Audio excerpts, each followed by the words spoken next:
good with it in the hood with it? Welcome back to the Collective Clips, where you already know we get it in. But before we get it in, let's hit that like and subscribe button. Ding! Put your notification bell on all, so that way you're directing the direction of the dope content that I am kicking. And I highly appreciate all the support. We're going way up on this channel, and it's all because of you. And for that, I can say I'm very humbled and I'm very appreciative. Thank you so much. So I've been asked a lot about the ghosts. Ghost stories. Do I have any more ghost stories? Because I've told some in the past. And I'm sitting on a couple more. I've been dwelling in the lab 24/7, sitting on a couple. And I got to conversating with the homie. You know, throwback homie from way back. He was actually a cellie of mine in Tracy in D.V.I prison, which is now shut down. It's one of the older prisons. You know, it's got a big, deep, rich history, man, when it comes to the gangs, the establishment of a certain prison organization. I mean, Tracy D.V.I, which is also known as Gladiator School, was probably one of the most dangerous prisons ever in the 60s, 70s, and early 80s. The 90s, the way the CDC implemented certain structure and programs, it started to switch up and change a little bit. But I know as a reception, I've been there over 6 times. And every time was the same old thing. Nothing really switched up other than the program or the lockdown situation. Usually I would go there for a violation, or if I caught a new case, of course, like I said, that was the Central Valley reception. So you had a big stronghold of people there from Merced County, Sacramento, Stanislaus County, which is Modesto, Turlock, that area.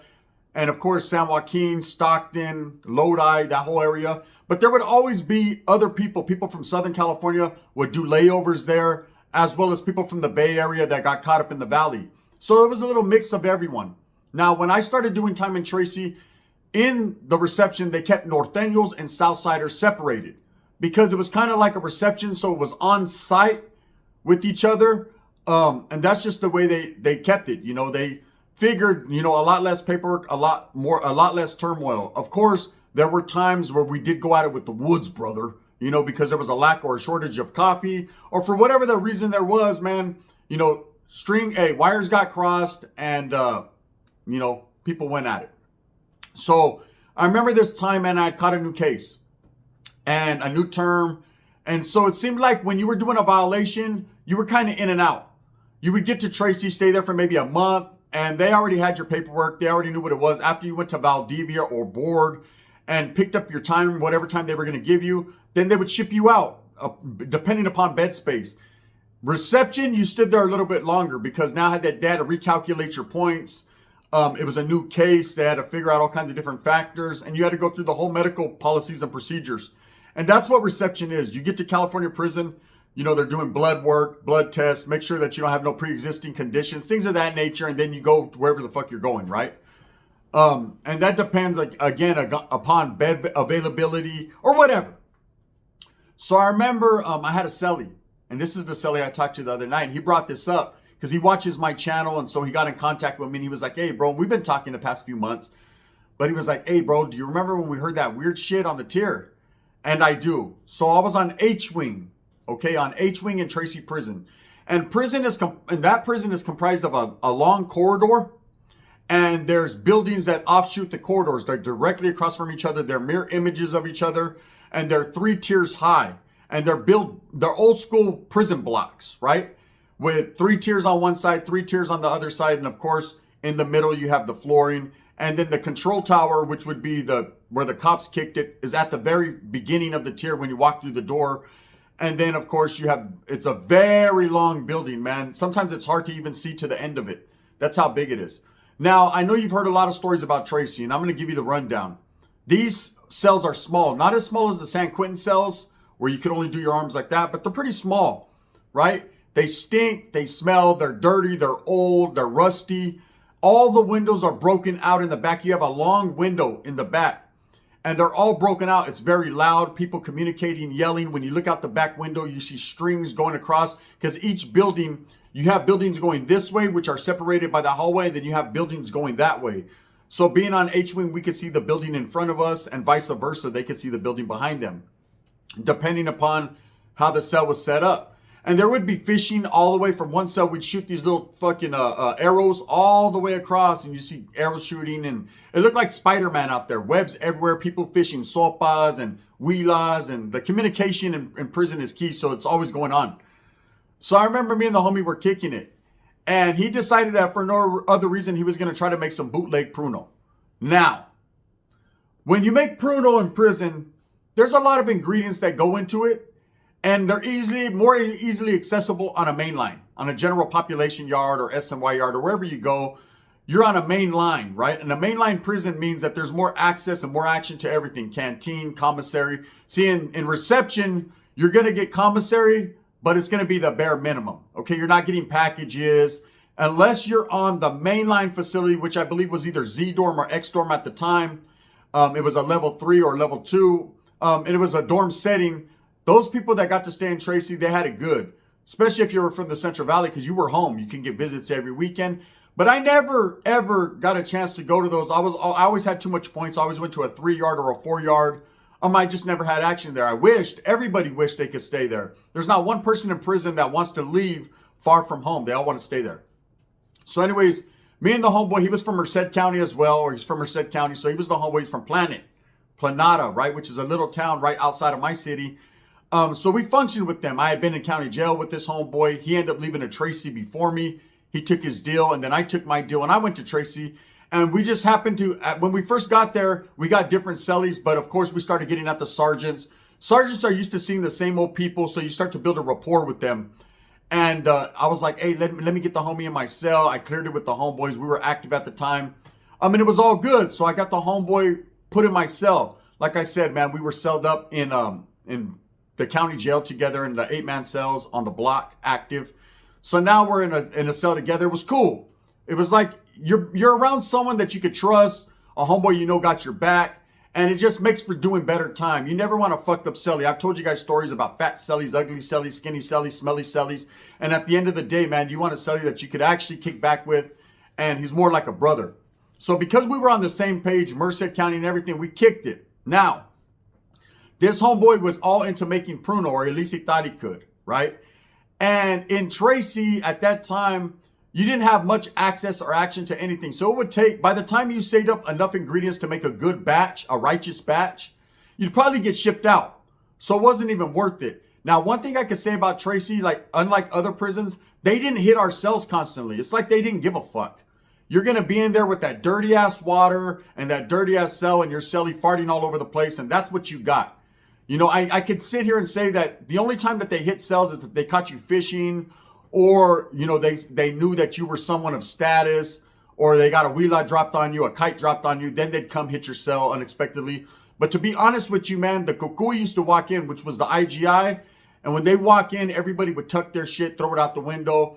Hey, you would see cops walking the perimeter outside the building along the edges because everybody would throw out their pieces or their contraband outside the window. So it was hard for them to ever catch you in Tracy with contraband. If you got caught, you were really slipping and lacking, right? So anyways, the homeboy was fucking making pruno, or at least he thought he was. We had a couple oranges, a few apples, so he made him a patada, which is known as a kicker. And that's what you need when you're making pruno in prison. You need a good kicker, a righteous kicker. I've seen some guys hold on to their kickers for a couple years. True stories. Whole bunk smelling like fucking caca, right? It's what it is. It's fermented fruit.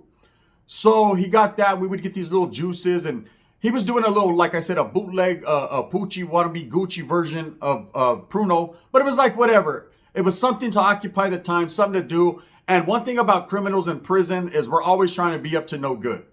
We don't learn our lesson until we learn that lesson, right? It's the canine versus the cat, right? Why must they chase the cat? It's not but the dog in them. So they got to do what they got to do. So he's making this pruno, and he's telling me about all these times in prison. Because we had both previously served terms, so we weren't new to this. It wasn't our first term. We were pretty well-versed convicts at this point. So he's like, hey, bro, I'm going to make this bomb pruno. Now, I know how to make pruno. So the way he made it, he got the kicker. Like I said, he poured the juices in. We didn't have much sugar. We would take these cookies that they would give us, crumble the cookies to try to extract the sugar out of them, dump them in the bag. And then, of course, man, we would use soups. We would actually use sopas for the starch because the starch activates the kicker, right? So he's going through the motions. He's going to make a little batch. So he ends up getting this batch done. And I'm going to lie. It was some good wine, right? So we're sipping for the little head change. We couldn't make enough. We made like 2 bottles each, 2 nice sized cups. And and then we shot a cup to the homeboy on the tira. The tier tender. We didn't have enough ingredients to make a big batch. You know, some of the homeboys shot us a few apples and a few things, but it wasn't much. So anyways, one night in particular, we decided to do the late night tip. That's when we were going to sip, okay? And I know a lot of people are going to say, oh, you guys were drunk. That's why you guys heard this. And no, nah. It had nothing to do with alcohol. Because to be honest with you, the wine tasted good, which was fucking crazy, right? But it wasn't that vicious. It was like drinking Cisco nowadays. It wasn't liquid crack like back then in them days. It was like this new bootleg watered down shit. You know, it was like going to a fucking club and ordering a drink all watered down. You know, the shots are half water and half whatever. So anyways, we're sipping. And let me give you a backstory. Now, Tracy has a very deep history. There's been a lot of bodies. There's been a lot of people killed in that yard, which is a very big yard. There's been a lot of people murdered on them tiers. There's not one building that hasn't caught a body. Okay? When we were there, and I've told the story, my neighbor killed his neighbor or killed his cellie. Okay? So it was, and I told you guys about it. It was a woodman or a skinhead. He had come from high desert on a court case. He told the cop, hey, I'm supposed to be celled alone. The cop threw him in the cell anyways. He made the comment, hey, if you put me in there, I'm going to kill that dude. It was a younger white guy. He ended up killing him, right? That happened. So for a man down situation or a body, someone to be deceased in Tracy, it happened all the time. You would hear about it like, hey, did you hear what happened on J-Wing or over here in West Hall or East Hall? Hey, someone fucking got killed or someone this or that. Usually it was people hanging up or was people doing something to their own cellie because you didn't get too much action at the yard. We'd go to the yard, do a removal, be on lockdown for 6 months. So you probably seen the yard once or twice when you were in Tracy unless you hit the other side. So this night we're sipping, right? Me and the homeboy, and we're telling war stories and kicking back and talking about chicks that he wished he had that I already had and vice versa. And like I said, there's been a lot of bodies in Tracy. Historically, there's probably been more killings in Tracy prison than any other prison. You know, you can correct me if I'm wrong and Google it and fact check it. But I know it's up there, okay, because it's been around that long. And you got to understand the guerra. That's why it was called Gladiator School. They were stabbing each other left and right. And like I said, that was where the Emmett established in the beginning. You know, it was actually a youth facility. Not a youth facility as far as the CYA, but they sent a lot of people with M numbers to do a 90-day turnaround. There was a lot of youngsters that went straight from the California Youth Authority to that prison at them times. So you had 16, 17, 18-year-olds there way back in the days. And this is during the time of guerra, the establishment of course, the NF and the M, the North and the South. So there's a lot of wars fought. Okay, a lot of wars, a lot of bodies. So we had always heard stories about there was ghosts.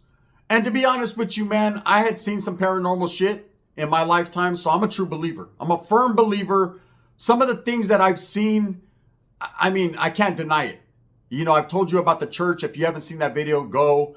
And I had a couple incidences happen at that church, right?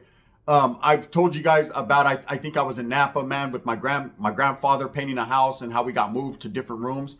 So the paranormal's real. Okay, in prison, you would think that there would be full of paranormal experiences. And a lot of people have had them. And I think a lot of people don't want to talk about it. Don't want to talk because they don't want to seem crazy or like a J-Cat or you were high. You know, because there are people in there getting drunk, getting high. And so they might think they hear shit they really don't. But there's no denying what we seen that night, okay? So I remember it was probably like 1:30 in the morning. We were up late night. And I remember thinking, fuck, bro. You know what I mean? We got to hurry up and get some sleep. And we're buzzing a little bit. Not too much. But I was thinking we got to get sleep because one thing about the Norteño movement is you're up at 5:30 in the morning. They're doing the gallo, the morning program time. Roll your mattress up. It's time to get with it. But there's a lot of homeboys that would be kicking it on the late night, chilling. That seems like the only time you really had a chance to chill. Because at that particular time, I was within the COC, the chain of command. So I was writing huilas all day, sending out fucking palomas on the tiraf. I had my celly on post all day long, watching for any cops so that they wouldn't catch any hot material. So I was constantly fishing. My day was fishing all day long out that door, right? And I had to facilitate communication. So it was constantly trying to bypass this, shoot arrows that way, whatever. So this was our unwind time. That's how it is in Tracy. Late night, everybody kicks back. And it was hot as fuck. I remember that night, it was more hot than usual. It was summertime. It was middle of June. And anyone that's been at Tracy, they'll tell you in the winter, it's cold as fuck. In the summer, it's hot as a summer bitch, right? Very, very hot. Sweltering in there. You got brown water. You got heat. and you got a broken ass stinger that works some of the times, right? So of course you'd be by the window, kind of posted up by the door, whatever, anything to get some fresh air. And it smelled like shit in there, a whole bunch of farts. It's like they just stood right there in Tracy. You could smell them. So I remember we're sipping, right? And my bunkie, he's telling a fucking war story about some chicks, you know, some chicks from Planet that were Southsider chicks that, you know what I'm saying, I ain't gonna lie, I hit one time or two or three. Shout, right? So, like my primo would say. And I remember this chick was dirty. She would set homies up and everything, but she was fine as fuck. It didn't matter if she set homies up. We still went back for more. One of them type of chicks, long ass hair, beautiful. So anyways, as he's telling me the story about how she bypassed on him, I hear something and he hears something, right? And it sounded like a big crack. And I'm thinking, damn, someone got smacked. Someone's going at it in their cell because it's so quiet in there. You could hear people talking, murmuring, and you could hear people talking out of the back window, but it was already 1:30 in the morning. So that had shut down. You know, you can only do that to a certain time, and then eventually people are going to get at you like, hey, bro, it's disrespectful. People are trying to sleep. So anyways, I heard it, and I was like, damn. So we look out the window, trying to see if maybe a cop cracked the fucking front gate, because there's like a front door gate that they come in. Nope, nothing, right? So I'm looking on the tier back and forth, and I can only see up to a certain point to see if a placa's walking the tira trying to catch someone slipping, right? And they'd be doing their count times, and count time had already happened, which was basically the last count time. But sometimes they still walk. They walk around, depending on what cops working that tier that night. So I'm just like, it was whatever, right? It's prison. So we're sipping, we're kicking it, right? Boom! It sounds like it's getting closer, right? And I'm like, bro, did you hear that? He's like, I fucking heard that. So we're looking again. Now we're tripping a little bit. Because, see, one thing about prison is you know every sound. Every sound that happens, you can identify it. That's what's called being aware. You know what a door, a gate sounds like. You know what a cop's fucking sounds like. You know what a fucking a pegada sounds like. Someone getting choked out. You know, right? These are familiar sounds in prison. But this was loud. And, you know, you would think if something that loud, everybody would be at their door. I'm looking at everybody else's door. Everyone's sleeping. They're crashed out. So I'm like, man, we're tripping, bro. This shit is some good alcohol. But it really wasn't, right? Boom! It got closer. And now it's so loud, it actually made my ears ring. Like, what the fuck was that, bro? You heard that shit? My celly's all spooked, right? So we hear it, and I'm like, damn, that's a ghost or something. He's like, stop it, bro. He was very fidgety when it came to talking about ghost stories because he had a paranormal experience. He said he thought a ghost was going to rape him or something, right? I don't know. So we start telling ghost stories. That's what you do. We're pisteando. We're telling ghost stories, right? And I see someone walk past the cell. And when I see him, it's just a shadow. So I'm thinking, okay, that was a cop the whole time. Maybe he was going into some type of, he was opening doors and slamming them. But why would he be doing that? Closing tray slots, something. That's how loud it was, right? And I look, and there's no cop, right? And it was just that shadow that walked past. But I know what I seen because my celly's seen the same thing. So he looks at me. He goes, bro, you're tripping, huh? And I go, no, you're tripping, fool. The fuck you put it? So what do you put it in this shit, bro? Because I don't know what. All right. I'm on my fucking super norteño shit. My cousin shit. Like, hey, bro, what'd you put in this? And he was like, nothing, bro. Graham crackers, cookies, and fucking good luck, right? So we're kicking it. And literally, we're starting to wind down. Like, I'm like, all right, bro, I'm going to crash out. It's like 2:30 now, right? We didn't hear nothing else. And all of a sudden, on my door, boom, boom, boom, boom, boom, boom, boom, boom. My whole door started rattling and shaking. And I'm like, oh, fuck. And I jump up, and I ain't even going to lie. I ran to the back of the, I grabbed my wheelas, which I had out. I didn't have hooped. I should have had hooped and secured, but I didn't. And I grabbed them, and I went towards the back because I'm going to throw these motherfuckers out the back window if the plackers are coming in to raid, right? That's what I figured it was. They were getting ready to raid, right? And then it stopped. And my celly, I ain't even going to lie, he was on the top bunk. That motherfucker didn't even get off of it. He was just looking at me, and he goes, nah, bro, that was some shit. Okay. So that day passes. We were tripping out, and then we justify it by, nah, it's fucking cops or something. Someone fucking with us. Whatever, right? So, a couple days pass.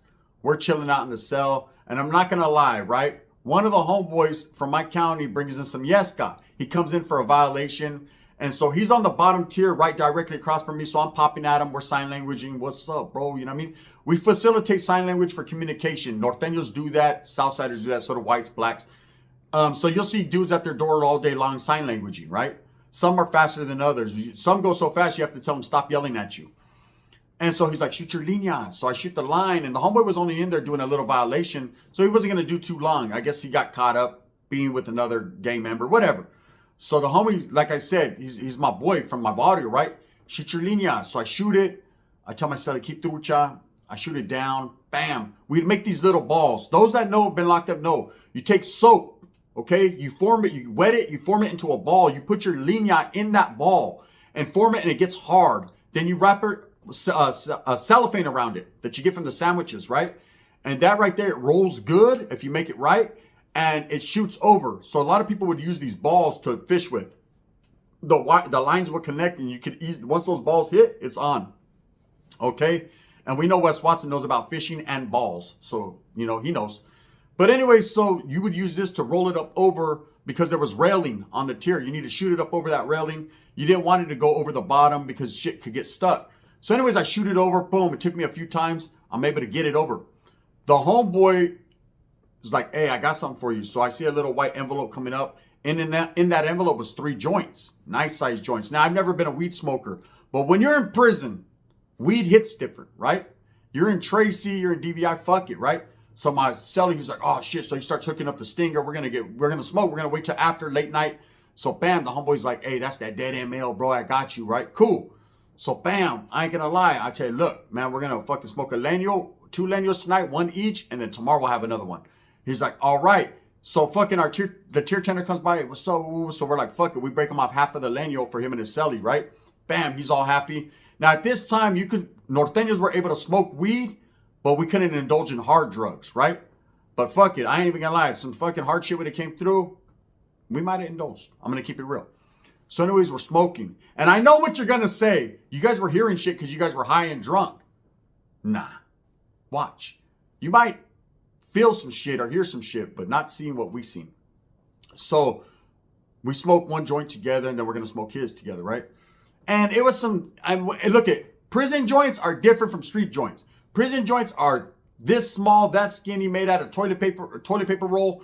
It's not like you think. It's like 3 hits each, little hits, and it's done, right? Just enough to get a slight head change or just to taste the shit.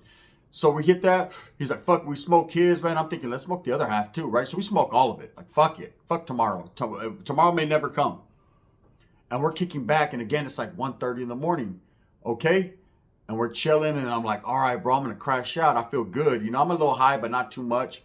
But again, I'm not a weed smoker, so I'm probably a little higher than he is because he's a daily smoker on the streets. And boom, boom, boom, boom, boom, boom. Immediately, our door starts shaking. And I jump up, and now I know, like, I'm going to catch this motherfucker fucking with me. I'm thinking it's the placas probably, right? Just fucking with us. Maybe they know we're high or something. I'm getting all paranoid and shit. And when I look, my jaw dropped.